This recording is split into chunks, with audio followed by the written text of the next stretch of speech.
dar disso é com relação a relacionamentos.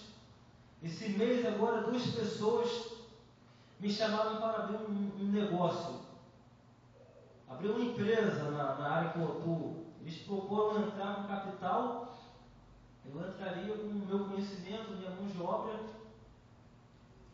E o que acontece sempre nessa área de relacionamento, seja na área profissional, seja na área afetiva, seja num relacionamento de amizade fraternal, nós devemos sempre colocar diante de Deus para termos a certeza que realmente isso é da vontade de Deus.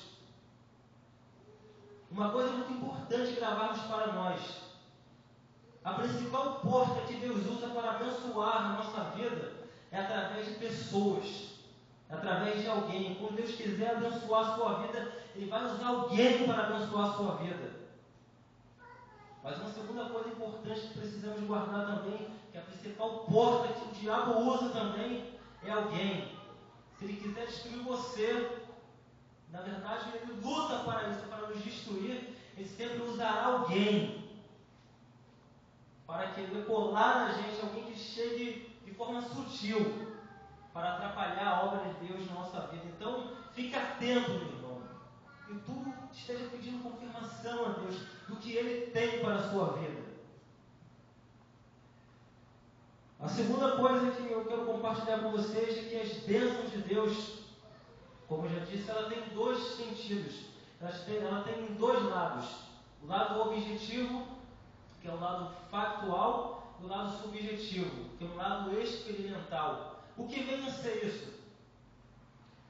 O lado objetivo, esse lado factual, ele diz respeito ao lado divino, ao lado de Deus.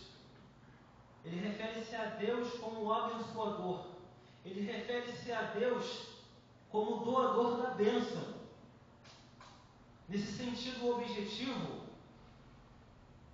a bênção ela é factual, ou seja, a bênção é um fato. Ou seja, a bênção ela existe.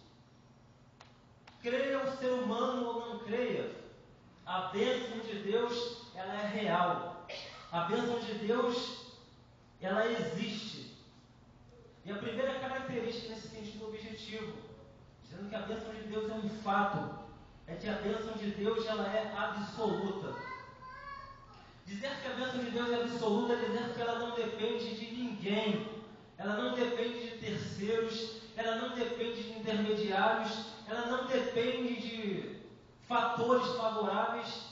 A bênção de Deus não depende de nada e nem de ninguém. A partir do versículo 3 aqui nós podemos ver Deus falando com Josué: Josué, todo lugar que pisar a planta do vosso pé, vou tenho dado, como eu disse a Moisés, desde o deserto e desde esse Líbano até o grande rio, o rio Eufrates. Toda a terra dos heteus até o grande mar para o poente do sol será o vosso termo. Ninguém se susterá diante de ti todos os dias da tua vida. Como fui com Moisés, assim serei contigo. Não te deixarei, nem te desampararei.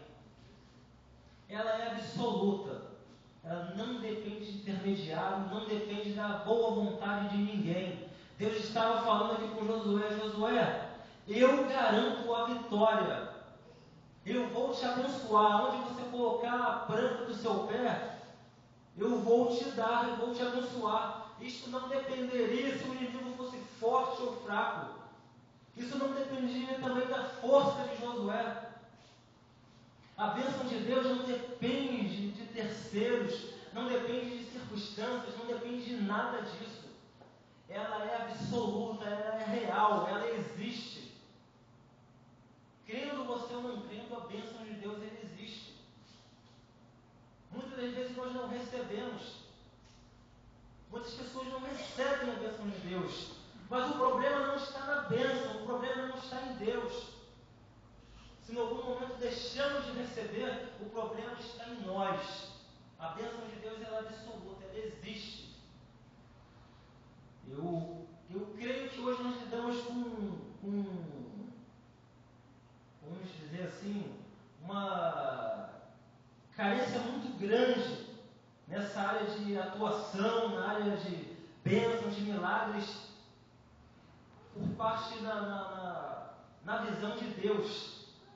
Eu creio que Deus, quando olha para nós hoje, Ele percebe uma carência muito grande, porque nele está o poder absoluto de abençoar, está a vontade absoluta de agir. Mas muitas das vezes nós, seres humanos, temos deixado a desejar, seja por falta de fé, seja por falta de atitude, ou principalmente pela falta de maturidade espiritual. A maturidade espiritual, sem dúvida, é a maior responsável por deixarmos de receber de forma plena tudo aquilo que Deus tem para as nossas vidas. Sem dúvida alguma, porque a bênção ela depende principalmente da fé. A fé é o instrumento maior que Deus utiliza para operar todo tipo de milagre, todo tipo de bênção, para conceder todo tipo de vitória à sua igreja, ao seu povo. Mas a maturidade espiritual é o que vai nos permitir instrumentalizar de forma correta e adequada essa fé. E a partir do momento que não temos esse conhecimento perfeito, esse conhecimento claro, essa maturidade espiritual, acabamos perdendo, acabamos deixando de receber muitas coisas de Deus por causa do desconhecimento. Uma segunda característica é que ela é factual, ela é um fato. Na verdade, estamos aqui na característica objetiva. Como já disse, ela é um fato. Isto podemos achar a prova na Bíblia, não só para as coisas aqui, mas até mesmo para as coisas do futuro. Um exemplo é a salvação. A maior bênção, a maior promessa que Deus tem para o ser humano. A maior dádiva que podemos receber de Deus. A coisa que devemos abraçar com toda a nossa força. O que temos que já é suficiente para vivermos alegres todos os dias de nossa vida é a salvação. É algo que está na presença de Deus para toda a eternidade, é algo para o futuro. Mas pela Bíblia nós podemos entender que isto já é um fato, que isto já existe. Assim como nos ensina o evangelista João, no seu capítulo 14. Ele diz lá que na casa do Pai há muitas moradas. Já existe muitas moradas. Já está preparada as moradas celestiais para o povo de Deus. É algo para o futuro, mas já está preparado.